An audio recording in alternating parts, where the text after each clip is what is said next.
आप सभी का स्वागत है एक बार फिर से आपके अपने चैनल एक स्टडी पॉइंट में। दोस्तों आज हम एक नए टॉपिक पर बात करेंगे और आज का हमारा टॉपिक है प्राइमरी और सेकेंडरी डाटा। तो आइए शुरू करते हैं, आखिर है क्या सभी। तो जैसे हमारा टॉपिक है डाटा कलेक्शन में, जब हम बात करते हैं तो उसमें प्राइमरी और सेकेंडरी डाटा आखिर होता क्या है, इसका कलेक्शन हम कैसे कर पाते हैं, और कलेक्शन करने के साथ साथ में हमें भी देखते हैं इसका इम्पोर्टेंस क्यों बना हुआ है, कोई इम्पोर्टेंस है या नहीं है। हमारे स्टैक पेपर का ये पार्ट है। तो उसमें सबसे पहले अगर हम देखें टाइप्स ऑफ डाटा, अगर हम देखें आखिर जो टाइप्स ऑफ डाटा की हम बात कर रहे हैं, आखिर तथ्य या आंकड़े भी इनको हम बोलते हैं, आंकड़े या फिर हम कहें तथ्य, ठीक है। आखिर इसकी जो टाइप्स हैं वो 2 टाइप्स की हम बात कर सकते हैं इसमें। जैसे स्टार्टिंग में भी हमने बात की है आंकड़े संग्रह, इट मीन डाटा कलेक्शन, प्राथमिक और द्वितीयक आंकड़े। आखिर प्राथमिक आंकड़े क्या होते हैं और द्वितीयक आंकड़े क्या होते हैं, तो आइए जाने आखिर प्राइमरी सेकेंडरी डाटा। लेकिन अगर हम देखें सबसे इम्पोर्टेंट क्या है इसमें, हम देखते हैं प्राइमरी डाटा, इट मीन्स प्राथमिक आंकड़े। इसको तो हम बोलते ही हैं, लेकिन इसमें एक नाम और आ जाता है, इनको हम प्रथम स्तरीय आंकड़े भी बोलते हैं। अगर हम देखें प्राइमरी डाटा की जब हम बात करते हैं, प्राइमरी डाटा को हम ये भी कहते हैं फर्स्ट हैंड डाटा। अगर हम देखें प्राइमरी डाटा प्राथमिक आंकड़े के साथ साथ में इनको क्या बोला जाता है, प्रथम स्तरीय आंकड़े। आखिर प्रथम स्तरीय आंकड़े क्या होते हैं उस पर भी हम डिटेल में बात करेंगे।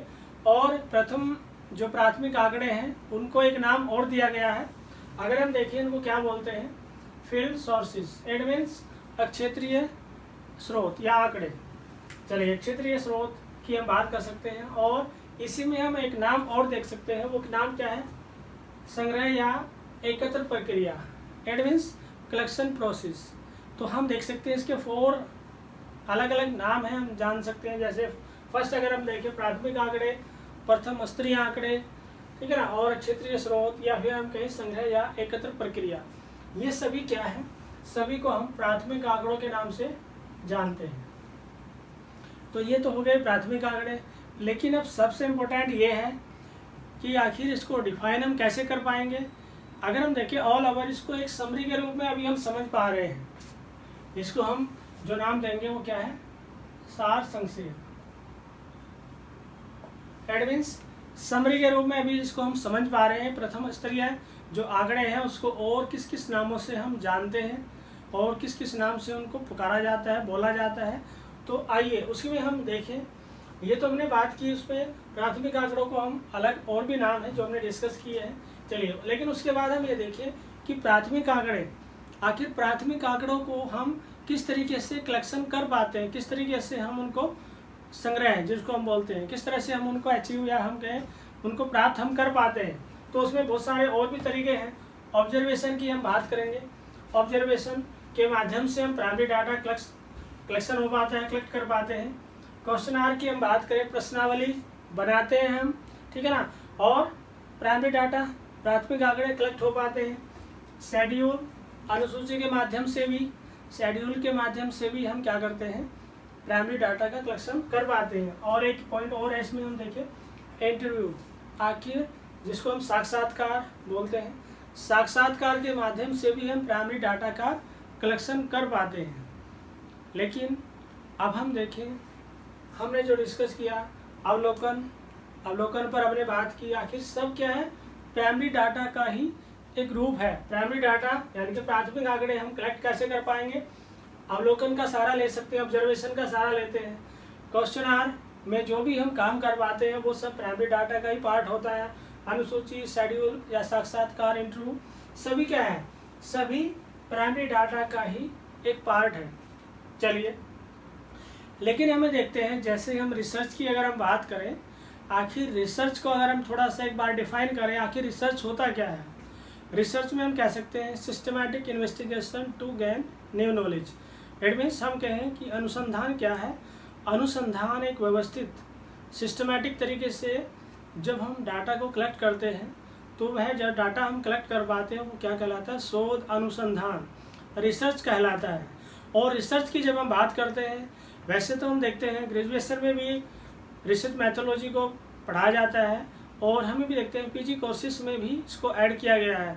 और इसी के साथ में अगर हम देखें, जब हम पीजी कंप्लीट कर लेते हैं तो उसके बाद जब हम, हालांकि अब एमफिल कोर्सेज यूनिवर्सिटी लेवल पर हम देख पा रहे हैं उसको स्टॉप किया गया है, लेकिन अभी तक हम यूनिवर्सिटी लेवल पर जो हम एमफिल का जो उसमें हम जो कोर्स करते थे, जो एक डिग्री हम कहें उसको हम लेते थे, तो उसमें भी स्पेशली एक पेपर को ऐड किया गया था। लेकिन अब हम कह सकते हैं आखिर इसका क्या इम्पोर्टेंस है। हम ये देख सकते हैं कि हमारे जो DU के जो BA प्रोग्राम में जो सैक पेपर है उसमें भी इसको ऐड किया गया है, और इसी में हम ये भी देख सकते हैं फिर PG कोर्सेज में अभी भी इसको हम कह सकते हैं इसका रिलेवेंस है, इसकी हम कह सकते हैं प्रासंगिकता बनी हुई है, कंटिन्यू प्रोसेस में है।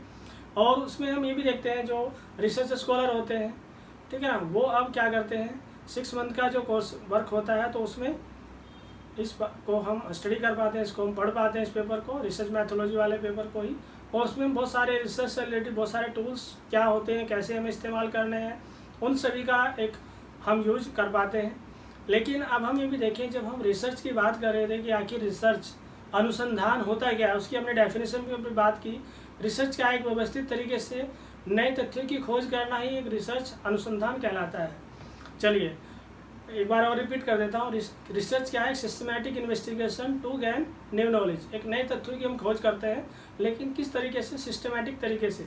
चलिए, लेकिन अब हम ये देखें आखिर जब हम रिसर्च की बात करते हैं तो उसमें 2 टाइप्स का डाटा हमें कलेक्ट करना होता है, और ये भी होता है कि इसमें हम प्राइमरी डाटा के माध्यम से भी अपने रिसर्च को कंप्लीट करते हैं, और सेकेंडरी डाटा से भी हम अपने रिसर्च को कंप्लीट करते हैं। कभी कभी ऐसा होता है कि हम सेकेंडरी डाटा के माध्यम से ही अपने रिसर्च को कंप्लीट कर लेते हैं, और ऐसा भी हो सकता है कि हम प्राइमरी और सेकेंडरी डाटा दोनों को कंबाइन करने के बाद, या हम कहें दोनों की हम हेल्प लेते हैं, प्राइमरी डाटा की भी और सेकेंडरी डाटा की भी, तब जाकर के हमारा रिसर्च कंप्लीट हो पाता है। लेकिन अब हम जाने आखिर सेकेंडरी डाटा, जिनको हम द्वितीयक आंकड़े बोलते हैं, सेकेंडरी डाटा को कुछ और नाम भी दिए गए हैं। अगर हम देखें फर्स्ट, उसमें हम देखें सेकेंडरी डाटा में जब हम बात करते हैं उसमें हम कह सकते हैं जैसे संग्रहित आंकड़े इनको बोला जाता है। It means collected data, already पहले से जो कलेक्ट किया जा चुका है उसको हम क्या बोलते हैं, सेकेंडरी डाटा, द्वितीयक आंकड़े इसको बोलते हैं। इसके साथ में हम देखें जो नेक्स्ट, इसमें एक और नाम, जैसे हमने बहुत सारे नाम यहाँ पर देखे थे, प्राइमरी डाटा के बहुत सारे अदर नेम भी हैं, अदर नाम भी हैं, तो उसमें हम देखें जैसे संग्रहित आंकड़े के बाद हम कह सकते हैं, कलेक्टेड डाटा के बाद हम कह सकते हैं हिस्टोरिकल, अगर हम देखें हिस्टोरिकल सोर्सेज, इट मीन्स हम कहें ऐतिहासिक स्रोत या ऐतिहासिक आंकड़े, वो सब किस कैटेगरी में आएंगे, सेकेंडरी डाटा में ही आएंगे। और इसका नाम एक और है जिसमें हम कह सकते हैं प्रलेखीय स्रोत, इट मीन्स जिनको हम बोलते हैं डॉक्यूमेंट्री सोर्स की हम बात कर सकते हैं। सोर्सेज आखिर क्या होते हैं डॉक्यूमेंट्री सोर्सेज, तो इसमें हम बात कर सकते हैं, ये सब एक ही हम कह सकते हैं सेकेंडरी डाटा की अलग अलग, जैसे सिनोनिम्स की हम बात करते हैं, जैसे पर्यायवाची हम कह सकते हैं, ठीक है ना, पर्यायवाची होते एक नाम के, तो इस तरीके से हम कह सकते हैं सेकेंडरी डाटा के बहुत सारे पर्यायवाची हमारे सामने हैं। द्वितीयक आंकड़ों को हम संग्रहित आंकड़े या हम ऐतिहासिक स्रोत या फिर प्रलेखीय स्रोत, ऐसे बहुत सारे नाम के रूप में हम इनको जान सकते हैं। लेकिन अब सबसे इम्पोर्टेंट ये है कि आखिर इनका कलेक्शन कैसे हो सकता है। जैसे हम बात कर सकते हैं सेकेंडरी डाटा की डेफिनेशन पर भी हम बात करेंगे, और प्राइमरी डाटा की डेफिनेशन पर भी हमें बात करनी है, और फिर हम डिटेल में सभी पर बात करेंगे। ऑब्जर्वेशन क्या होता है, कैसे हम इसको बता सकते हैं कि ऑब्जर्वेशन ये होगा, प्रश्नावली क्वेश्चनर क्या होगा, अनुसूची क्या होगी, साक्षात्कार, वो सभी हम कंटिन्यू आप बने रहना है, ताकि आप इस सभी को अच्छे से समझ पाएँ। ताकि आप अच्छे से समझेंगे तो अच्छा आंसर भी कर पाएंगे। उसके बाद हम बात कर सकते हैं, जैसे हमने कुछ पॉइंट्स इसमें बनाए गए हैं, जैसे हम कह सकते हैं सेकेंडरी डाटा हम कहाँ से ले सकते हैं। सेकेंडरी डाटा इट मीन्स द्वितीयक आंकड़े हम कहाँ से प्राप्त कर सकते हैं, तो सरकारी प्रकाशन हो सकते हैं, और इसमें हम देखें अंतर्राष्ट्रीय संस्थाओं के प्रकाशन हो सकते हैं, और इसमें समिति व आयोगों की रिपोर्ट हो सकती है, और अर्ध सरकारी संस्थाओं के प्रकाशन हो सकते हैं। इसमें हम देख सकते हैं फिर व्यापारिक संस्थाओं व परिषदों के कुछ प्रकाशन हो सकते हैं, और इसमें यूनिवर्सिटी लेवल पर हम कह सकते हैं विश्वविद्यालय व शोध संस्थानों के शोध कार्य हो सकते हैं, न्यूज़पेपर या मैगजीन्स की हम बात कर सकते हैं। वो सभी किसका पार्ट है, सभी सेकेंडरी, अगर हम देखें सभी क्या है, सेकेंडरी रिसोर्सेज की हम बात कर सकते हैं, या सेकेंडरी डाटा हम इन सभी के माध्यम से कलेक्ट कर सकते हैं। लेकिन अब हमें अगर हम चाहते हैं सभी को अच्छे से क्लियर करना है, कॉन्सेप्ट क्लियर हो पाए, प्राइमरी सेकेंडरी डाटा क्या होता है, डाटा कलेक्शन में जब हम बात करते हैं तो उसको आइए हम समझें डेफिनेशन के माध्यम से। सबसे पहले हमें डेफिनेशन पर बात करनी है कि आखिर प्राइमरी डाटा की डेफिनेशन क्या होती है, सेकेंडरी डाटा की डेफिनेशन क्या होती है। तो आइए समझें प्राइमरी और सेकेंडरी डाटा की डेफिनेशन क्या है। तो आइए सबसे पहले हम बात करें आखिर प्राथमिक आंकड़े, प्राइमरी डाटा की जब हम बात करते हैं आखिर इसकी डेफिनेशन क्या हो सकती है, किन को हम मानेंगे। तो जनरली हम कह सकते हैं कि उन डाटा से हम उनका मतलब मानते हैं जो ओरिजिनल है, इट मीन्स जो मौलिक है।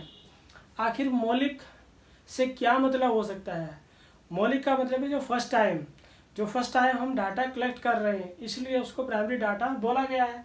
तो हम कह सकते हैं जो मौलिक है, इट मीन्स ओरिजिनल डाटा। चलिए ठीक है, ओरिजिनल है यानी कि मौलिक है, और जिनका समूहीकरण, इट मीन्स हम कह सकते हैं जिनका कलेक्शन बहुत ही कम या नहीं हुआ है अभी तक, उनको हम किस कैटेगरी में रखते हैं, प्राइमरी डाटा में।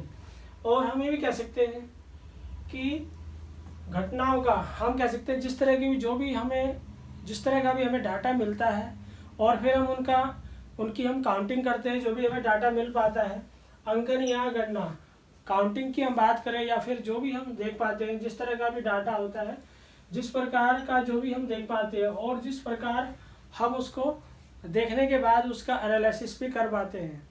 तो अगर हम देखें स्टार्टिंग से ही प्राइमरी डाटा की जब हम डिफाइन करने की बात करते हैं तो सिंपली उसमें हम कह सकते हैं इस तरह के डाटा प्राइमरी डाटा की कैटेगरी में आते हैं जो मौलिक है, इट मीन्स ओरिजिनल को लेकर बात करें, ओरिजिनल जो डेटा की अगर हम बात करें, जो इस तरह के जो आंकड़े हैं जो मौलिक हैं, ओरिजिनल हैं, और उसके बाद जिनका समूहीकरण का मतलब क्या है, जिनका कलेक्शन अभी तक नहीं हुआ है, जिनका कलेक्शन हमें करना है। प्राइमरी डाटा में हम क्या करते हैं, कलेक्शन कर पाते हैं। ऐसा नहीं है कि हमें पहले से हमें डाटा अवेलेबल है और हमें से उसमें से छांटना है, नहीं, हमें नए सिरे से, हम कह सकते हैं फील्ड में जा कर के हमें नए सिरे से प्राइमरी डाटा को कलेक्ट करना होता है। और हम ये भी कह सकते हैं कि जिस तरह से जो भी हमें डाटा हमें कलेक्ट करते हैं, तो जैसे तरह की हमें इन्वायरमेंट में हम कहें या जो भी हमें डाटा किसी भी, हाँ अगर हम विलेज लेवल पर हम स्टडी कर पा रहे हैं या फिर हम कहें इस तरह का प्राइमरी डाटा हमें किसी डिस्ट्रिक्ट लेवल पर कलेक्ट करना है, विलेज लेवल पर कलेक्ट करना है, तहसील लेवल पर, तो जिस तरह का होता है डाटा उस तरह का ही हमें मिल पाता है। ऐसा नहीं है कि हमें देखने में कुछ और है और हम काम कुछ और कर रहे होते हैं। तो प्राइमरी डाटा में हम ये भी कह सकते हैं एज इट इज, जैसा हम देख पाते हैं उस तरह का ही हमें डाटा मिल पाता है। तो ये तो हो गई प्राइमरी डाटा की डेफिनेशन। अब आइए सेकेंडरी डाटा में हम बात कर सकते हैं, आखिर सेकेंडरी डाटा को कैसे डिफाइन कर सकते हैं। तो इसमें हम कह सकते हैं सेकेंडरी डाटा में वो सूचनाएं आ जाएंगी जो पहले से अस्तित्व में है, इट मीन्स ऑलरेडी जो हमें डाटा हमने कलेक्ट किया हुआ है, इट मीन्स अगर हम देखें जो पहले से अस्तित्व में है, जो पहले से अवेलेबल है। और हमें भी कह सकते हैं जो वर्तमान प्रश्नों के उत्तर में नहीं बल्कि दूसरे उद्देश्य के लिए एकत्र की गई है। और इसमें हम फॉर एग्जांपल की अगर हम बात करें, जैसे हमने स्टार्टिंग में भी देखी जो अस्तित्व में है, लेकिन अगर हम प्राइमरी डाटा में देखते हैं जिनका समूहीकरण बहुत ही कम हुआ है या नहीं हुआ है, इट मीन्स हम कह सकते हैं जो पहले से अस्तित्व में नहीं है वो प्राइमरी डाटा कैटेगरी में आ जाएंगी। और हम कह सकते हैं सेकेंडरी डाटा में जब हम आते हैं जो पहले से अस्तित्व में है, इट मीन्स जो पहले से ही कलेक्शन, जो डेटा कलेक्शन किया जा चुका है, वो किस कैटेगरी में आएगा, वो आएगा सेकेंडरी डाटा में। और हमें भी कह सकते हैं जो वर्तमान प्रश्नों के उत्तर में नहीं बल्कि दूसरे उद्देश्य के लिए एकत्र की गई है। सपोज करें किसी भी ऑथर की हम बात करें, किसी भी लेखक ने का कोई बुक लिखी है तो उसने अपने अलग तरीके से, अलग कोई एम हो सकता है, कोई ऑब्जेक्टिव हो सकता है, उसने उस ऑब्जेक्टिव को ध्यान में रखते हुए बुक लिखी है, तो बुक भी हम कहेंगे बुक या मैगजीन, तो वो सब अपने अलग एम को आधार बना करके लिखी जाती है, लेकिन वो आएंगे किस कैटेगरी में, हम कह सकते हैं सेकेंडरी डेटा की कैटेगरी में आती है। चलिए, लेकिन ऐसा नहीं है कि वो हमारे उद्देश्य के लिए उसने ध्यान में रखते हुए इस तरह की बुक लिखी है, नहीं, उसने जिस तरह की भी एक इन्वायरमेंट उसको मिला उसी को उसने बेस बनाया और बुक को लिखा। चलिए, उसके बाद अगर हम देखते हैं आखिर प्राइमरी डेटा पर हम बात करते हैं। अब प्राइमरी डेटा में हम देखते हैं, जैसे हमने जब स्टार्टिंग में जो समरी पर हमने डिस्कस किया था, तो उसमें हमने बात की थी कि हम प्राइमरी डेटा का जो कलेक्शन है, प्राथमिक आंकड़ों का जो हम कह सकते हैं जो हम संग्रह कर पाते हैं, तो वो कैसे संभव है। तो उसमें हम देख सकते हैं फर्स्ट अवलोकन पर हमने बात की थी, लेकिन डिटेल में हमने बात नहीं की थी। और उसके बाद प्रश्नावली, ऑब्जर्वेशन, क्वेश्चन आर, शेड्यूल, अनुसूची, और इसमें हम कह सकते हैं नेक्स्ट साक्षात्कार, इंटरव्यू। लेकिन हमें देख सकते हैं 4 ऐसे हमारे पास अलग अलग हम कह सकते हैं अलग अलग टूल्स हैं जिनके माध्यम से हम अपने प्राइमरी डाटा को कंप्लीट कर सकते हैं, प्राइमरी डाटा का कलेक्शन कर सकते हैं। अगर हम देखें फर्स्ट ऑब्जर्वेशन पर हम बात करते हैं, और अवलोकन इसको हम हिंदी में बोलते हैं अवलोकन। आखिर ऑब्जर्वेशन अवलोकन है क्या, तो इसमें हम ये कह सकते हैं, अगर हम देखें वैसे तो सभी का इम्पोर्टेंस अपना है। हम ये भी कह सकते हैं कि ऑब्जर्वेशन का भी रिसर्च मैथोलॉजी में जब हम बात करते हैं, ठीक है ना, शोध प्रविधि की जब हम बात करते हैं, तो उसमें ऑब्जर्वेशन का भी इम्पोर्टेंस है। और हमें भी कहेंगे कि ऑब्जर्वेशन के साथ साथ में क्वेश्चनर का भी इम्पोर्टेंस है, क्वेश्चनर के साथ साथ में शेड्यूल, और उसके बाद इंटरव्यू, साक्षात्कार, इन सभी का एक इम्पोर्टेंस है। लेकिन हमें देखिए आखिर ऑब्जर्वेशन से हम क्या कुछ कर पाते हैं। हमें देख सकते हैं, जैसे हम कहें वैज्ञानिक अध्ययन, साइंटिफिक स्टडी की अगर हम बात करें, वैज्ञानिक अध्ययन में तथ्यों के संकलन, मीन्स संकलन का मतलब है कलेक्शन। जैसे हम डेटा कलेक्ट करते हैं, तो उसमें हम ये कह सकते हैं कि ऑब्जर्वेशन बहुत ही एक इम्पोर्टेंट रोल को प्ले करता है। लेकिन हमें देख सकते हैं डिफरेंट मैथोडोलॉजी को अगर हम बात करते हैं, उसमें अगर हम देखें ऑब्जर्वेशन का एक इम्पोर्टेंस है। डिफरेंट टाइप की अगर हम बात करते हैं, जैसे सोशल साइंस में हम बात कर सकते हैं, साइंस में भी हम बात कर सकते हैं। लेकिन अब हमारे लिए ज़रूरी है कि हम इसके इम्पोर्टेंस को समझें, आखिर और क्या कुछ बेनिफिट हो सकता है। अगर हम देखें, चाहे हम साइंस की हम बात करें, अगर हम देखें साइंस में बहुत सारे रिसर्च हुए हैं, हम मानते हैं, लेकिन हम भी देखते हैं साइंस से या फिर सोशल साइंस की अगर हम बात करते हैं, सभी में अगर हम देखें स्टार्टिंग हम किससे करते हैं, ऑब्जर्वेशन से ही करते हैं। अगर हमें लगता है इस डायरेक्शन में काम होना चाहिए, तो हम तभी तो काम को कर पाते हैं। लेकिन वो कैसे हम कर पाते हैं, क्या कैसे पॉसिबल हो पाता है, तो उसमें हम कह सकते हैं ऑब्जर्वेशन नहीं तो हमें सब कुछ डायरेक्ट इस तरह का एक इन्वायरमेंट दिया है। अगर हमारा ऑब्जर्वेशन ही एक लो लेवल का होगा, तो हम प्रॉपर जिस डायरेक्शन में हमें जाना चाहिए, जिस डायरेक्शन में हम अच्छे से काम कर सकते हैं, नहीं कर पाएंगे। अगर ऑब्जर्वेशन हमारा स्टैंडर्ड लेवल का होगा या मीडियम लेवल का होगा, तो डेफिनेटली हम कुछ नया करने की कोशिश करते हैं। ऐसा ही तो हुआ है। हमें देख सकते हैं ऑब्जर्वेशन की अगर हम बात करें, ऑब्जर्वेशन जैसे हम कह सकते हैं कि स्टार्टिंग में भी हमारा, जैसे हम रिसर्च की स्टार्टिंग करते हैं, तो भी ऑब्जर्वेशन का इम्पोर्टेंस है। और उसमें हमें भी कह सकते हैं जब हम अपने रिसर्च को कंप्लीट कर लेते हैं, तो भी ऑब्जर्वेशन की हमें आवश्यकता होती है। तो हम ये भी कह सकते हैं कि स्टार्टिंग से लेकर और एंड तक, अगर हम कहें स्टार्टिंग से लेकर एंड तक हमें ऑब्जर्वेशन की आवश्यकता होती है। तभी तो हम, जैसे हम देखते हैं जब हम रिसर्च करते हैं, तो रिसर्च में अगर हमारा ऑब्जर्वेशन प्रॉपर है, अच्छे से काम कर रहा है, तो हम एक क्वालिटी वाला रिसर्च हम कंप्लीट कर पाते हैं। और अगर हम देखें परीक्षण, एडमिन्स हम कह सकते हैं, प्रॉपर उसकी टेस्टिंग भी हम कर सकते हैं। लेकिन अगर हमारा ऑब्जर्वेशन लेवल स्टार्टिंग में बहुत ही अच्छा है, बैलेंस वाला है, लेकिन बाद में आकर के वह डिसबैलेंस हो जाए, तो फिर क्या होगा, हम सही से उसको ऑब्जर्व नहीं कर पाएंगे। क्योंकि स्टार्टिंग से लेकर एंडिंग तक, हम कह सकते हैं स्टार्टिंग से लेकर एंडिंग तक हमें ऑब्जर्वेशन की आवश्यकता है। ऐसा नहीं है कि स्टार्टिंग में आवश्यकता है और मिडल लेवल पर जब हम आते हैं तो उसके बाद हमें आवश्यकता उसकी कम पड़ जाती है। नहीं, ऑब्जर्वेशन की हमें शुरुआत से ही, प्रारंभ से ही और अंत तक हमेशा ऑब्जर्वेशन की आवश्यकता बनी रहती है। लेकिन हमें भी देख सकते हैं, अगर हम कहें एंशंट इरा से लेकर अगर हम बात करते हैं, चाहे प्राचीन काल में भी कोई रिसर्च हुआ है, या फिर हम कहें मिडवल इरा में, मध्यकालीन में कोई रिसर्च हुआ है, और अगर हम कहें कंटेम्प्रेरी या मॉडर्न इरा में भी कोई रिसर्च हो रहा है, तो ऑब्जर्वेशन का इम्पोर्टेंस उतना ही है जितना कि पहले रहा है। तो हम ये कह सकते हैं कि मॉडर्न एरा, या हम कहें प्राचीन या आधुनिक स्थिति में भी हम कह सकते हैं रिसर्च मैथोलॉजी की, हमें रिसर्च मैथोलॉजी में ऑब्जर्वेशन बहुत ही इम्पोर्टेंट रोल को प्ले करता है।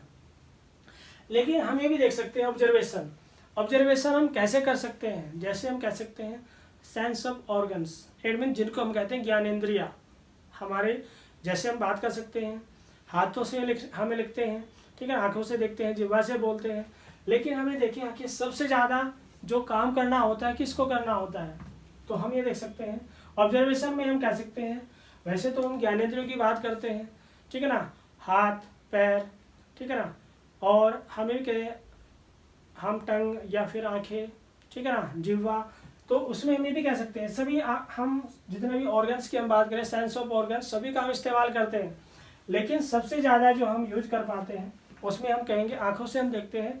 अगर हम आँखों से नहीं देख पाएंगे तो क्या ऑब्जर्वेशन हो पाएगा? इम्पॉसिबल। तो आँखों से देखा जाता है, उसके बाद हमारा माइंड उस तरह की पिक्चर जनरेट करता है, या जो भी इन्वायरमेंट में हम देख पाते हैं, देखने के बाद ही हम ऑब्जर्वेशन कर पाते हैं। तो यह है एक ऑब्जर्वेशन का इम्पोर्टेंस। चलिए उसके बाद नेक्स्ट आते हैं क्वेश्चन आर पर हम बात करें प्रश्नावली। आखिर प्रश्नावली का कोई इम्पोर्टेंस है या नहीं? हाँ है। हम कह सकते हैं प्राइमरी डाटा जब हम कलेक्ट करते हैं तो उसमें हम ये कह सकते हैं कि जो क्वेश्चन आर है उसका इम्पोर्टेंस होता है। तो हम ये भी देख सकते हैं सोशल रिसर्च की हम बात करते हैं, सोशल सर्वे में हम कह सकते हैं कि, और या हम कहें रिसर्च में भी, चाहे सोशल सर्वे है, ठीक है ना, या फिर रिसर्च का कोई भी हम कहें, रिसर्च में भी हमें आवश्यकता होती है। और हमें क्या करते हैं जब हम डेटा कलेक्ट कर रहे होते हैं तो उस टाइम पर क्वेश्चन आर बहुत ही एक इम्पोर्टेंट रोल को प्ले करती है। चलिए बहुत ही इम्पोर्टेंट हम कह सकते हैं एक मैथोलॉजी है, एक प्रविधि है, और उसमें हम ये भी कह सकते हैं आखिर क्वेश्चन आर आखिर हम कैसे पॉसिबल है, कुछ काम हो पाता है इससे या नहीं? हाँ हो पाता है। हम कह सकते हैं सपोज करें हमें क्वेश्चन आर हमने रेडी किया है, प्रश्नावली हम बना लेते हैं अलग अलग। जैसे हम देखते हैं किसी भी प्रॉब्लम से जुड़ी जिस पर भी हम काम कर रहे हैं और हमें लगता है कि इस पर प्राइमरी डाटा हमें कलेक्ट करना है, तो हम क्या करेंगे उस पर क्वेश्चन आर बना लेते हैं अलग अलग, बहुत सारे क्वेश्चन बन जाते हैं। क्वेश्चन आर रेडी होने के बाद अब हम कह सकते हैं वैसे तो एट प्रेजेंट में जैसे हम देखते हैं बहुत सारे इस तरह के क्वेश्चन आर बना ले जाते हैं और फिर अलग अलग व्हाट्सएप ग्रुप में शेयर करते जाते हैं, या जीमेल के माध्यम से अलग अलग पर्सन के पास, अलग अलग व्यक्तियों के पास पहुँचाए जा सकते हैं। और फिर उसमें उसके बाद जो भी हम कह सकते हैं जिसके पास भी हम उसको सेंड कर रहे हैं क्वेश्चन आर को, तो फिर उस पर हमें रिप्लाई भी जल्दी आ सकता है। लेकिन हम ये भी कह सकते हैं कि एक विस्तृत क्षेत्र, एक कॉम्प्रिहेंसिव एरिया में फैले, हम कह सकते हैं बहुत सारे जो इन्फॉर्मर होते हैं, जो सूचना दाता है, इट मीन्स हम कह सकते हैं जो भी रिसर्च स्कॉलर होते हैं उनको उनकी आवश्यकता होती है। या हम देखते हैं गवर्नमेंट के बहुत सारे सोशल सर्वे किए जाते हैं, जो भी नई पॉलिसी लॉन्च करनी होती है तो उससे पहले गवर्नमेंट एक सोशल सर्वे करती है। लेकिन सोशल सर्वे में बहुत सारे क्वेश्चन होते हैं कि ये हम नई स्कीम लाना चाहते हैं तो क्यों आनी चाहिए, क्या बेनिफिट होगा, क्या लॉस हो सकता है, क्या कुछ बजट होना चाहिए, बहुत सारी चीज़ें सोची जाती है। उस पर हम देख भी पाते हैं कि बहुत सारे सोशल सर्वे गवर्नमेंट कराती रहती है। लेकिन अब बात आ रही है रिसर्च स्कॉलर की, एक अनुसंधान करता है, एक रिसर्च स्कॉलर आखिर कैसे उसको काम को कर सकता है। तो उसमें होता क्या है कि बहुत सारे क्वेश्चन रेडी किए, और क्वेश्चन रेडी करने के बाद जो भी उनके रिलेटिव है, जो भी उस फील्ड से जुड़े हुए जो भी लोग हैं, ठीक है ना, ऐसा नहीं है कि एक उसमें कोई भी अनपढ़ व्यक्ति भी इसमें, ठीक है ना, एक इलिटरेट पर्सन भी इसमें पार्टिसिपेट कर सकता है, नहीं ऐसा नहीं है, उसके भी कुछ अपने रिस्ट्रिक्शंस या हम कह सकते हैं कुछ बाउंडेशन बनी हुई है।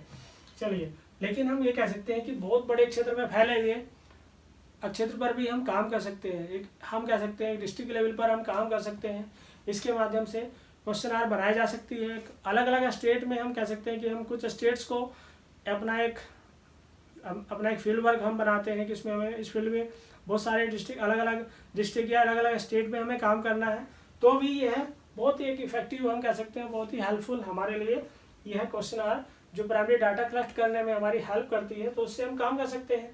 लेकिन इससे क्या होता है, काफ़ी जल्दी हमें जो है इन्फॉर्मेशन, जो भी हमें इस तरह की इन्फॉर्मेशन हमें चाहिए वो हमें मिल जाती है। चलिए ठीक है, हम बहुत सारे जो क्वेश्चन रेडी करते हैं और उसका हमें रिप्लाई भी जल्दी ही मिल सकता है, ऐसी हम एक पॉसिबिलिटी बना सकते हैं। लेकिन एक कंडीशन ये भी है, क्या है कंडीशन, जिस तरह के जो भी इन्फॉर्मर होते हैं, जो भी सूचना देते हैं या जो भी क्वेश्चन आर को अपना जो भी टिक करना है, जो भी उन्हें लगता है, ठीक है ना, जिस तरह की उनकी अपने अंडरस्टैंडिंग होती है, जो भी समझ होती है, तो वो क्या करते हैं। एक कंडीशन ये भी है कि इसमें सभी पार्टिसिपेट नहीं कर पाएंगे, एक कंडीशन तो यही है। और ऐसा भी नहीं हो सकता है कि थोड़ा बहुत उसको नॉलेज है तो भी क्वेश्चन आर में पार्टिसिपेट कर सकते हैं, नहीं। हम ये कह सकते हैं कि उसमें +2 कह सकते हैं या +10, या हम ये भी कहें उसमें अलग अलग कंडीशन बन जाती है, ग्रेजुएशन या पीजी या फिर अदर, ठीक है ना, उनका पढ़ा लिखा होना ज़रूरी है। और उसका एक इम्पोर्टेंस हम ये भी कहेंगे, इम्पोर्टेंस हमेशा अभी भी हम देख सकते हैं इसका इम्पोर्टेंस कंटिन्यू बढ़ता ही जा रहा है। तो यह एक इम्पोर्टेंस बन रहा है। रीज़न क्या है, क्योंकि अगर हम चाहें कि अगर हमें प्राइमरी डाटा कलेक्ट करना है और हम चाहते हैं कि बहुत जल्दी, ठीक है ना, विदिन 1 वीक या हम कहें विदिन 15 डे में हमें जो भी क्वेश्चन आ रहा है उसका हमें रिप्लाई मिल जाए, ठीक है ना, तो मिल सकता है। जिस तरह की टेक्नोलॉजी को हम देख पा रहे हैं, तो यह एक मेथड जो क्वेश्चन आर हम बनाते हैं, ठीक है ना, प्रश्नावली के माध्यम से हम प्राइमरी डाटा को कलेक्ट कर सकते हैं। चलिए उसके बाद नेक्स्ट आते हैं शेड्यूल। अनुसूची में जब हम बात करते हैं, आखिर अनुसूची का भी हम कह सकते हैं सोशल सर्वे या हम कहें जितने भी रिसर्च होते हैं उन सभी में शेड्यूल का भी एक इम्पोर्टेंस है। चलिए इम्पोर्टेंस को लेकर हम बात कर सकते हैं, लेकिन अगर हम कहें कि शेड्यूल को हम कैसे कंप्लीट कर सकते हैं, अगर हम देखें शेड्यूल में हम कह सकते हैं हमें इंटरव्यू की भी आवश्यकता होती है, साक्षात्कार और ऑब्जर्वेशन। अगर हम देखें अभी तक के, अगर हम देखें ऑब्जर्वेशन को हमने अच्छे से समझा है कि ऑब्जर्वेशन से हमें क्या कुछ बेनिफिट हो सकता है। ऑब्जर्वेशन के साथ साथ में हम कह सकते हैं साक्षात्कार, इंटरव्यू एंड ऑब्जर्वेशन, ठीक है ना, इन प्रविधियों के माध्यम से हम इनकी हेल्प लेते हैं और तब जाकर के हमारा शेड्यूल का जो प्रोसेस है, इट मीन्स प्राइमरी डाटा हम कलेक्ट कर पाते हैं शेड्यूल के माध्यम से भी।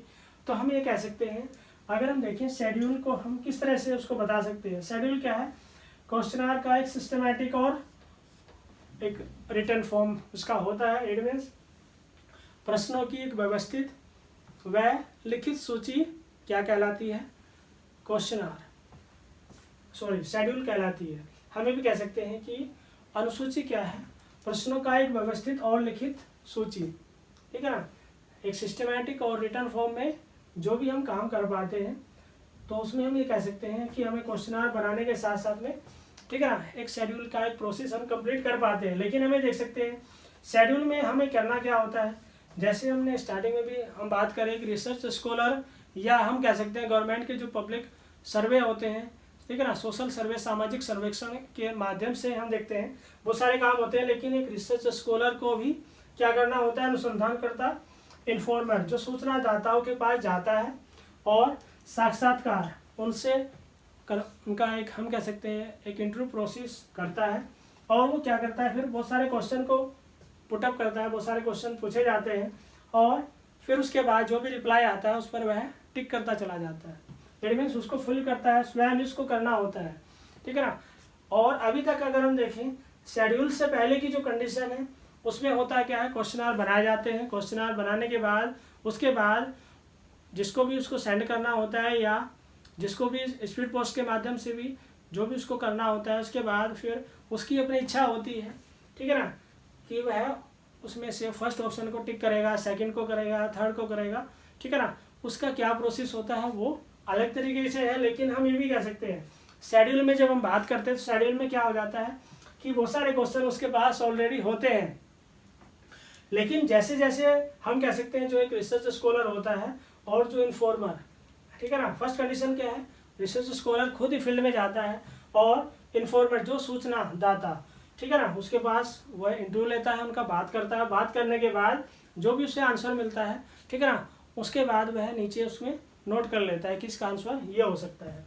चलिए उसके बाद नेक्स्ट आते हैं इंटरव्यू पर, साक्षात्कार पर, ठीक है ना। वैसे हम देखें इंटरव्यू को लेकर जब हम बात करते हैं तो इंटरव्यू को जब हम सुनते हैं तो ऑटोमेटिकली हमें लगता है कि शायद जॉब वाला इंटरव्यू, ठीक है ना, जॉब वाला इंटरव्यू नहीं है ये, ठीक है ना। तो फिर क्या है, हम देख पाते हैं रिसर्च मैथोलॉजी में जो हम इंटरव्यू को इस्तेमाल कर पाते हैं इस मैथोलॉजी को या जो ये टूल्स है, तो उसमें हम कह सकते हैं, वैसे तो हमें भी कह सकते हैं कि सोशल साइंसेस में हम कह सकते हैं या फिर रिसर्च स्कॉलर इसको इस्तेमाल करते हैं। और अगर हम देखें इसमें होता क्या है, इसमें जैसे हमने देखे स्टार्टिंग से भी हमने बात की थी, अनुसंधानकर्ता और सूचनादाता, इट मीन्स रिसर्च स्कॉलर और इन्फॉर्मर, आमने सामने, ठीक है ना। आमने सामने की स्थिति में जो भी क्वेश्चन पुटअप होते हैं, ठीक है ना, जैसे भी लगता है हमें किस तरह की हम प्रॉब्लम्स पर काम कर रहे हैं, किस तरह की समस्या पर काम किया जा रहा है, उसी से संबंधित क्वेश्चन पूछे जाते हैं, क्वेश्चन पुटअप होते हैं और उनका आंसर मिल जाता है, ठीक है ना। आमने सामने, फेस टू फेस, आमने सामने जो भी कन्वर्सेशन होता है, जो भी बातचीत होती है, किसके बीच हो रही है, एक रिसर्च स्कॉलर और एक हम कह सकते हैं इन्फॉर्मर, जो एक सूचनादाता है, ठीक है ना। तो उसमें होता क्या है, दोनों के बीच में जब बात होती है, रिसर्च स्कॉलर और इन्फॉर्मर जो सूचनादाता होता है, तो उसके बाद हम किसी समस्या से जुड़े जो भी क्वेश्चन पुटअप करते हैं, और जैसे हम देखते भी हैं, वैसे अगर हम देखें बहुत सारे इस तरह के इंटरव्यू भी होते हैं, मीडिया के द्वारा किसी का इंटरव्यू लेना है तो बहुत सारे क्वेश्चन पूछे जाते हैं। लेकिन हमें भी देख सकते हैं, ये सब तो ऐसे हम कह सकते हैं मीडिया से जुड़े हुए हैं, लेकिन मीडिया के साथ साथ में हमें भी देखते हैं जब एक रिसर्च स्कॉलर को भी इस तरह के हम कह सकते हैं इंटरव्यू के माध्यम से बहुत सारे जो भी प्रॉब्लम्स पर वह काम कर रहा होता है, तो उससे जुड़े बहुत सारे क्वेश्चन उसको पूछे जाते हैं उसके द्वारा, और वह पब्लिक हम कह सकते हैं बहुत सारे इस तरह के फील्ड में जाता है, पब्लिक पैलेस में हम कह सकते हैं उनका भी सपोर्ट लेता है, हेल्प लेता है। लेकिन इसका सबसे बड़ा बेनिफिट क्या है, हमें कह सकते हैं मनोवृत्ति। मनोवृत्ति का मतलब क्या है, मेंटलिटी, साइकोलॉजी का भी पता लगता है और किस तरह का दृष्टिकोण लोगों का है, ठीक है ना। वो सब किसके माध्यम से पता चल सकता है, इंटरव्यू के माध्यम से, साक्षात्कार के माध्यम से पता चल सकता है।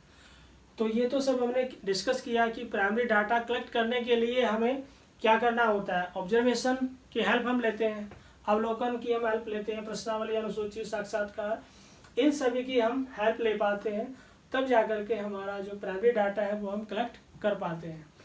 लेकिन हमें भी देख सकते हैं, जैसे हमने स्टार्टिंग में भी डिस्कस किया था कि जब हम रिसर्च की जब हम बात करते हैं, हमें जो भी हमें डेटा चाहिए, जो भी हम आंकड़े इकट्ठा करते हैं, तो हमें प्राइमरी डाटा के माध्यम से भी हम काम करते हैं, ठीक है ना। और कभी कभी ऐसा भी होता है कि प्राइमरी और सेकेंडरी दोनों की हमें आवश्यकता होती है, ठीक है ना। लेकिन अब हम बात करेंगे आखिर सेकेंडरी जो डेटा है, ठीक है ना, वो हम कैसे कलेक्ट कर सकते हैं, तो आइए इस पर भी बात करते हैं। तो अब हम सेकेंडरी डाटा, द्वितीयक आंकड़े हम कैसे कलेक्ट कर पाते हैं, तो आइए उसके बारे में हम जानते हैं। तो सबसे पहले जैसे हमने समरी पर भी डिस्कस किया था कि सेकेंडरी डाटा हमें कैसे मिल सकता है, तो सेकेंडरी डाटा में हम देखते हैं फर्स्ट पॉइंट में हमने इसमें लिखा है कि सरकारी प्रकाशन, इट मीन्स गवर्नमेंट पब्लिकेशन। तो सरकारी प्रकाशन पर जब हम बात करते हैं तो उसमें हम कह सकते हैं कि गवर्नमेंट जो पब्लिकेशंस होते हैं, तो उसमें हम देखिए गवर्नमेंट पब्लिकेशन में हम कह सकते हैं centre and state, it means केंद्र और राज्य। जैसे हम देखते हैं सेंट्रल गवर्नमेंट भी बहुत सारे हम कह सकते हैं अलग अलग तरीके से डेटा को कलेक्ट करती है, और स्टेट गवर्नमेंट भी अपने तरीके से डेटा को कलेक्ट करती है। लेकिन हमें देखिए, जैसे हम देख सकते हैं मिनिस्ट्री डिपार्टमेंट में अगर हम देखें, जैसे सेंट्रल गवर्नमेंट में हम कह सकते हैं डिफरेंट टाइप की जो मिनिस्ट्रीज होती हैं, ठीक है ना, जो मंत्रालय जिनको हम कहते हैं, जैसे एजुकेशन मिनिस्ट्री हो सकती है, और उसमें हम अलग अलग तरीके से और भी बहुत सारे डिपार्टमेंट देख सकते हैं, हेल्थ मिनिस्ट्री, ठीक है ना, स्वास्थ्य विभाग, या हम कहें कि एजुकेशन के साथ साथ में हेल्थ डिपार्टमेंट, या फिर हम कह सकते हैं एग्रीकल्चर डिपार्टमेंट, ठीक है ना, फॉरेन सर्विसेज, ऐसे बहुत सारे अलग अलग तरीके से मिनिस्ट्रीज बनी होती हैं। और हमें भी देखते हैं डिफरेंट उसमें डिपार्टमेंट्स की हम बात कर सकते हैं, और हमें भी देखते हैं अलग अलग जितनी भी मिनिस्ट्रीज होती हैं, ठीक है ना, जितने भी मंत्रालय होते हैं और अलग अलग डिपार्टमेंट्स को लेकर हम बात करें, तो उस तरह का एक डेटा को कलेक्ट किया जाता है, ठीक है ना। और जब डेटा कलेक्ट होगा सेंट्रल गवर्नमेंट की अगर हम बात करें केंद्र सरकार के द्वारा या फिर राज्य सरकार के द्वारा, ठीक है ना, जो भी डेटा कलेक्ट होता है फिर उसको पब्लिश भी कराया जाता है। पब्लिश होने के साथ साथ में हमें भी कह सकते हैं कि जो इस तरह का डेटा होता है उसमें हम कह सकते हैं विश्वसनीयता की हम बात कर सकते हैं। जो भी सेंट्रल गवर्नमेंट जो भी डेटा कलेक्ट करती है, या हम ये भी कह सकते हैं कि जो बहुत सारे अलग अलग जो डिपार्टमेंट बने होते हैं, ठीक है ना, तो उनके द्वारा बहुत सारा जो एक डेटा कलेक्ट किया जाता है उसमें हम ऑथेंटिक की हम बात कर सकते हैं, मीन्स विश्वसनीयता बहुत ज़्यादा होती है, और ये बहुत ही इम्पोर्टेंट डेटा भी होता है हमारे सामने। तो इसमें हम देख सकते हैं जैसे बहुत सारे अलग अलग अगर हम देखें जो डिपार्टमेंटल कमेटीज़ को भी अगर हम देखें, जैसे हमने लास्ट जैसे हमारे जो लेक्चर हैं उसमें भी हमने बात की है जो पार्लियामेंट्री कमेटीज होती है, जो जिनको हम संसदीय समितियां बोलते हैं। वैसे तो अगर हम देखें अराउंड 24 के राउंड में हमारे पास अलग अलग विषयों पर काम होता है, अलग अलग जो विभिन्न प्रकार के जो सब्जेक्ट्स हैं, विषय हैं, ठीक है ना। इस तरह की बहुत सारी हमारी जो पार्लियामेंट्री कमेटी जो बनाई गई है अलग अलग विषयों को लेकर। लेकिन हमें देखें, ये तो बात हो गई कि सरकारी प्रकाशन, किसी भी कंट्री की हम बात कर सकते हैं, हम कह सकते हैं सेंट्रल गवर्नमेंट या फिर स्टेट गवर्नमेंट के द्वारा इस तरह का डेटा कलेक्ट किया जाता है। चलिए अब नेक्स्ट पॉइंट पर आते हैं। अब हम बात कर सकते हैं अंतर्राष्ट्रीय संस्थाओं के प्रकाशन। आखिर अंतर्राष्ट्रीय संस्थाएं किनको हम बोल सकते हैं? जैसे हमने बहुत सारे कुछ एग्जाम्पल भी हमने इसमें ऐड किए हैं, लेकिन हम देखिए जैसे अंतर्राष्ट्रीय संस्थाएं जो हम कह सकते हैं सेकेंड वर्ल्ड वॉर के बाद अगर हम देखें बहुत ज़्यादा पॉपुलर जो संस्था है वो है यूएनओ। एडमिन्स हम कह सकते हैं यूनाइटेड ऑर्गेनाइजेशन, हम कैसे इसमें UNO, united nation of organisation. लेकिन हमें देखिए जैसे यूएनओ की अगर हम बात करते हैं 1945 में इस्टेब्लिश होती है, और हमें भी देख सकते हैं यूएनओ के साथ साथ में हम और भी बहुत सारी संस्थाओं की बात कर सकते हैं। जैसे हमने बात की यूएनओ इट मीन संयुक्त राष्ट्र संघ। हम सभी जानते हैं कि सेकेंड वर्ल्ड वॉर के बाद यूएनओ को बनाया जाता है, और इसमें हम बात कर सकते हैं WHO, वर्ल्ड हेल्थ ऑर्गेनाइजेशन।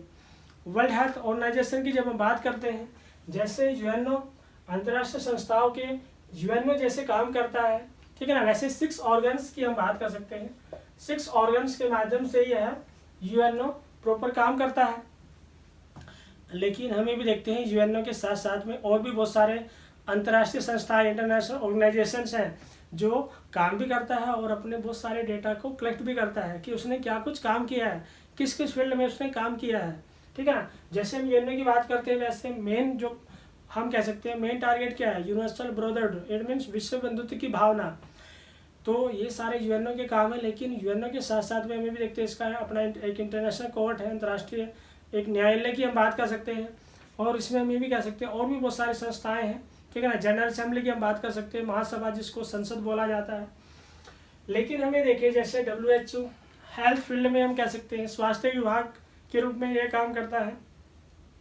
जैसे हम देखें आखिर WHO का एक एग्जाम्पल हम बता सकते हैं, जैसे अभी कोरोना पैंडेमिक सिचुएशन की हम बात कर सकते हैं, ठीक है ना। जैसे पैंडेमिक सिचुएशन या हम कहें कोरोना जो एक महामारी पूरे विश्व में जो फैली हुई है, अगर इसको बताया कि कोरोना नाम की एक बीमारी है, ठीक है, ये किसने बताया?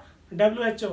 क्या हम कहें कि अगर कोई स्टेट या हम कहें कोई स्टेट गवर्नमेंट इस तरह का अनाउंस कर दे कि इस तरह की बीमारी है और सभी पूरे भारत को या पूरे विश्व में इस तरह की समस्या है, इस पर ध्यान दिया जाए, तो क्या पूरा भारत उस पर ध्यान देता है या अदर कंट्रीज पर ध्यान देते? नहीं। जब WHO ने पब्लिकली इस तरह का बोला कि हाँ इस तरह की बीमारी है, ठीक है ना, स्वास्थ्य से जुड़ी हुई एक समस्या है और इस पर हमें ध्यान देने की आवश्यकता है, तो पूरे ही वर्ल्ड ने, पूरे ही विश्व ने उसको एक्सेप्ट किया। तो WHO हम कह सकते हैं स्वास्थ्य के रूप में हमें अवेयर करता है कि हमें किस तरह से फिट रहना है और किस किस तरह की बीमारी है उससे क्या बचाव हो सकते हैं। चलिए WHO के बाद हम बात करते हैं WTO, वर्ल्ड ट्रेड ऑर्गेनाइजेशन, ठीक है ना। तो इस तरह से हम कह सकते हैं वर्ल्ड ट्रेड ऑर्गेनाइजेशन भी बहुत सारे काम करता है, ठीक है ना। ट्रेड को लेकर हम कह सकते हैं व्यापार के पॉइंट ऑफ व्यू से यह काम करता है, और किस रूप में हम कह सकते हैं विश्व स्तर पर, वर्ल्ड, ठीक है ना, इसलिए इसको नाम दिया गया है वर्ल्ड ट्रेड ऑर्गेनाइजेशन।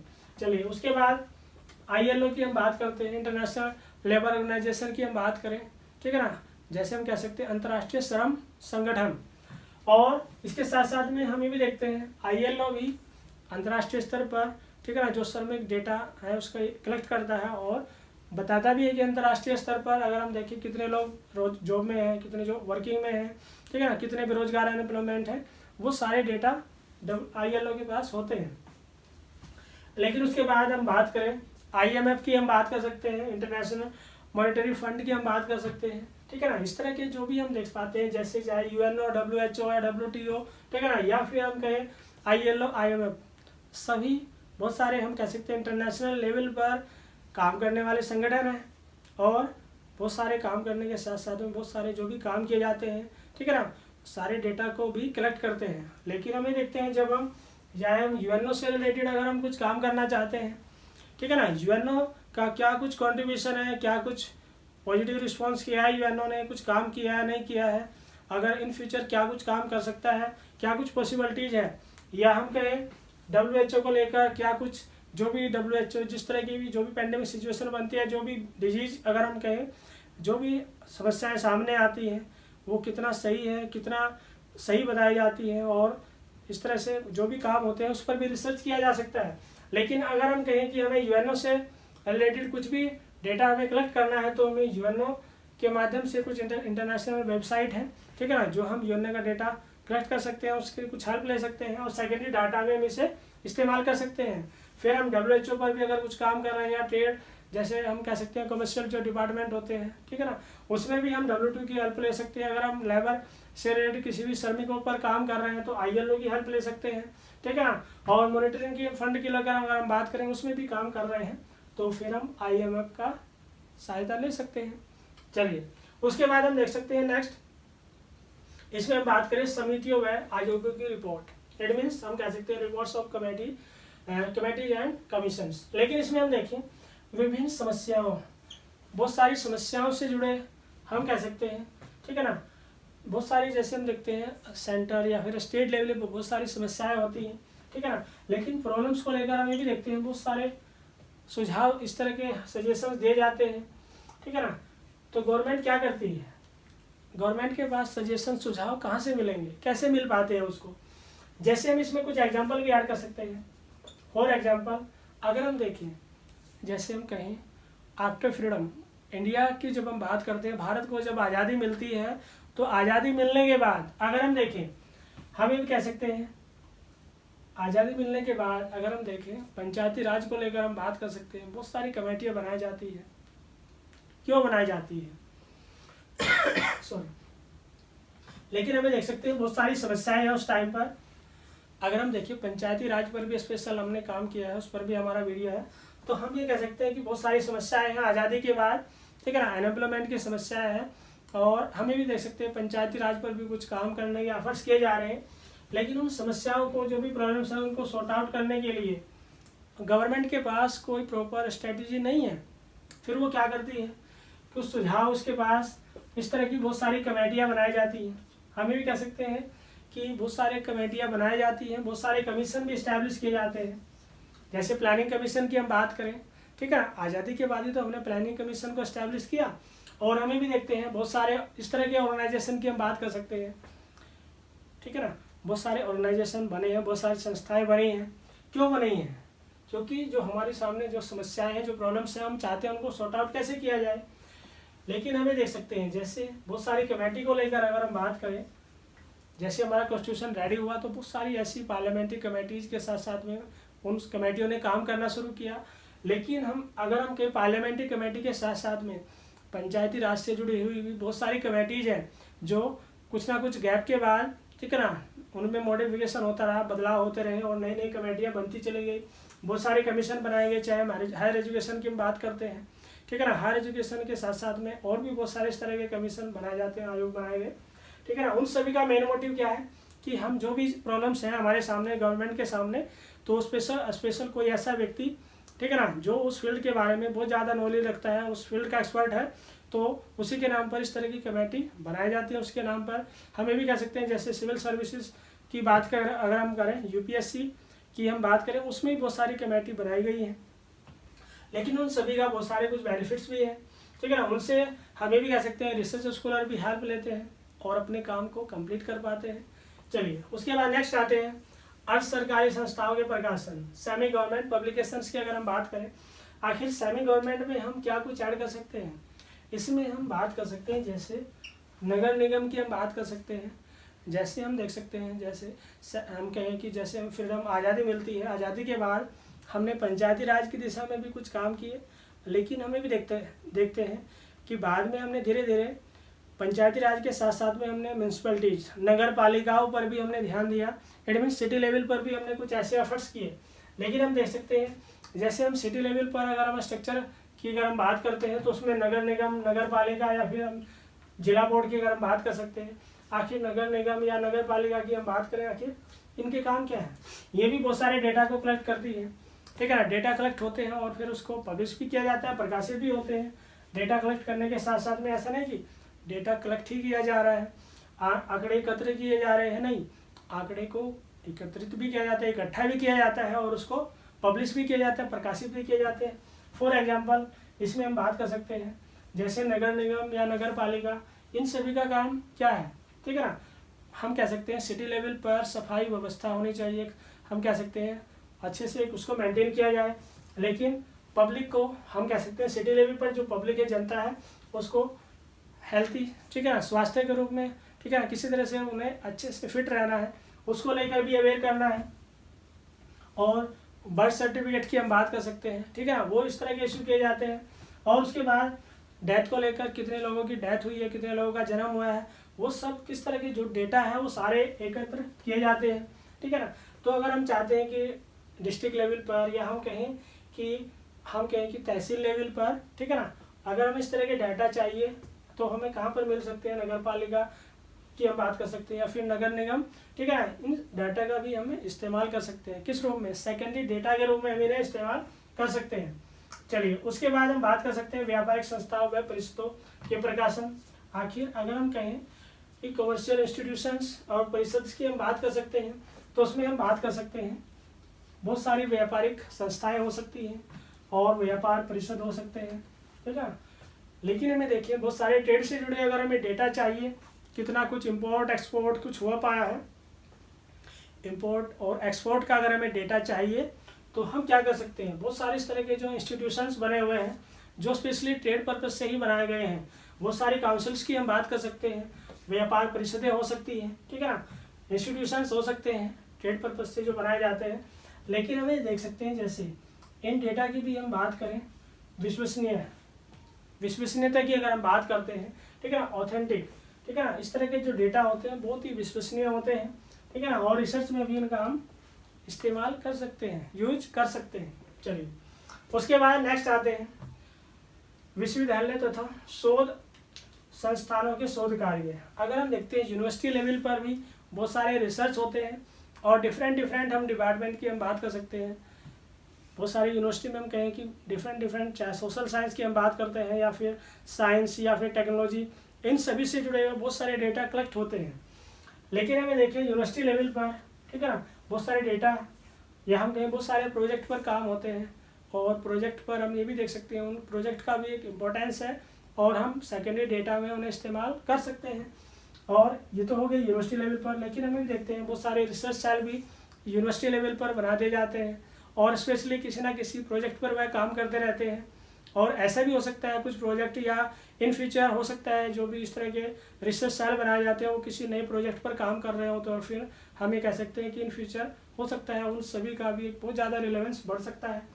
तो उसमें हम ये कह सकते हैं बहुत सारे रिसर्च ब्यूरो बनाए जाते हैं, बहुत सारे अलग अलग तरीके से संस्थाएं बनाई जा सकती हैं या इस तरह की और भी बहुत सारे इंस्टीट्यूशन बनाए जा सकते हैं, कुछ नए, ठीक है ना, शोध परियोजनाएं भी बनाई जा सकती हैं।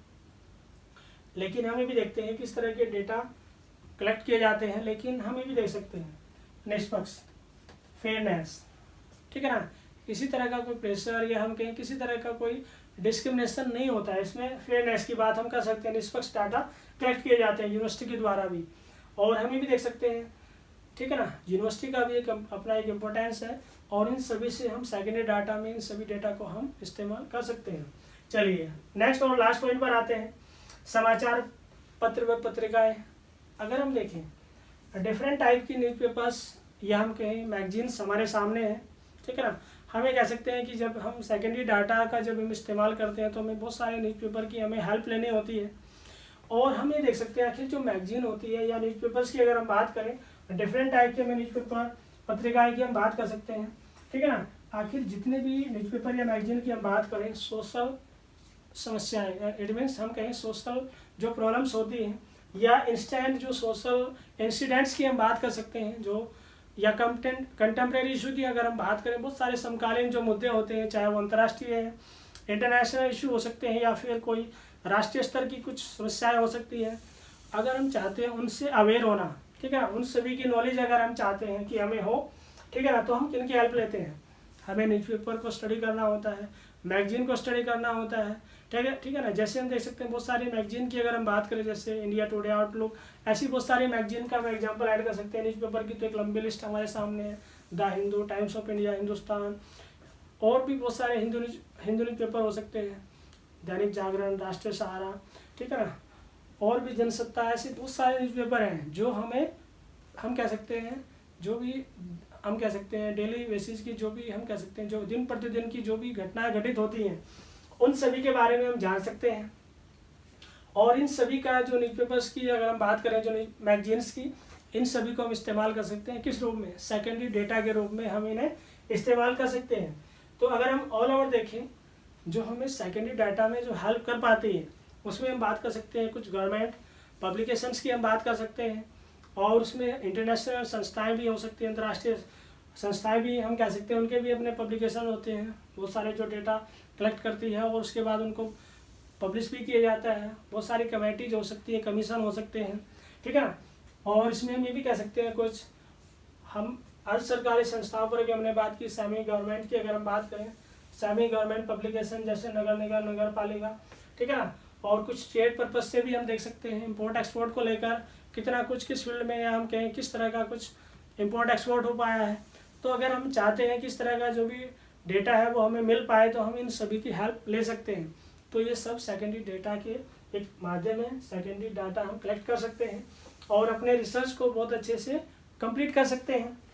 लेकिन हमें देखिए, जैसे हमने लास्ट पॉइंट पर बात की, न्यूज़पेपर, मैगजीन्स, ठीक है ना, न्यूज़पेपर या हम कहीं बहुत सारी मैगजीन भी बहुत सारे अलग अलग तरीके से कुछ ना कुछ डेटा कलेक्ट करने पे लगी रहती है और नए नए डेटा हमारे सामने आते, चाहे अनएम्प्लॉयमेंट का डेटा हो या फिर किसी भी डिजीज से इफेक्ट होने वाले पर्सनस का एक डेटा, ठीक है ना, या फिर हम ये भी कह सकते हैं सेंसस के भी अपने, ठीक है ना। वैसे तो गवर्नमेंट उस डेटा को कलेक्ट करती है, लेकिन गवर्नमेंट जब डेटा पब्लिश कर देती है, ठीक है ना, उसके बाद बहुत सारे न्यूज़पेपर, मैगजीन भी उसी डेटा को कॉपी करते हैं और उसमें कुछ ना कुछ अपने सजेशंस ऐड करके उसको पब्लिश करते हैं और आम जनता तक पहुंचाते हैं। तो ये था हमारा सेकेंडरी डेटा का क्या इंपॉर्टेंस है। अगर हम लास्ट में इसका कंक्लूजन में हम कहें, प्राइमरी डेटा का भी एक इम्पोर्टेंस है। हम कह सकते हैं प्राइमरी डेटा के माध्यम से भी हम एक ऑथेंटिक डेटा कलेक्ट कर पाते हैं और सेकेंडरी डेटा के माध्यम से भी हम, ठीक है ना, एक ऑथेंटिक डेटा हम कलेक्ट कर पाते हैं और अपने रिसर्च को कंप्लीट कर पाते हैं। लेकिन दोनों का एक रिलेवेंस है। हम ये भी कह सकते हैं कि अगर हम कहें कि प्राइमरी डेटा से हम अपने रिसर्च को कंप्लीट कर पाते हैं तो कर सकते हैं, लेकिन बहुत सारी प्रॉब्लम्स आ सकती हैं। लेकिन हमें चाहे कि एक बैलेंस भी बना रहे और हमारा रिसर्च भी अच्छा हो पाए, तो हम दोनों का ही हेल्प ले पाते हैं। तो दोस्तों, ये था आज का हमारा प्राइमरी और सेकेंडरी डेटा पर, ठीक है ना, ये टॉपिक हमने कंप्लीट किया है। और इसके बाद भी अगर लगता है आपको कि कोई भी क्वेरी है तो आप कमेंट बॉक्स में मेंशन कीजिए। Thanks for watching the video.